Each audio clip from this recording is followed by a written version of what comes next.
Don't kill your neighbor's dogs. My crazy, antisocial, elderly aunt lives in the mountains of West Virginia. My aunt is a mean, bitter old woman who was suspected of shooting and killing her ex-husband, but the cops could never pin it on her.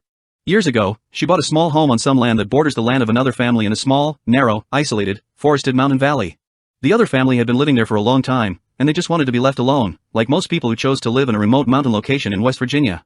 My aunt bought chickens and started to let them run around, unfenced on her property, and the neighbor's dogs were very interested in those chickens.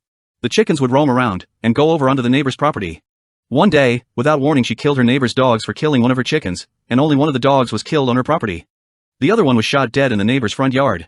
The neighbors had small kids and they loved those dogs. My aunt walked over with a shotgun and told the neighbors that they had better never get another chicken killing dogs again or else she would kill them too.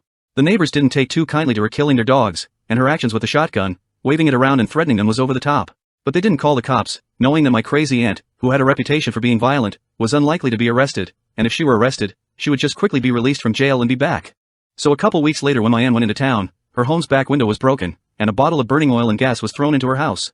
By the time the fire department finally arrived, the house was a complete loss, and every dog and possibly ex-husband killing shotgun and firearm my aunt owned, along with all her other worldly possessions, were incinerated. The home was a total loss, along with the chicken coop, etc. The neighbors didn't see nothing and the sheriff's department couldn't prove anything. My aunt had a long list of enemies.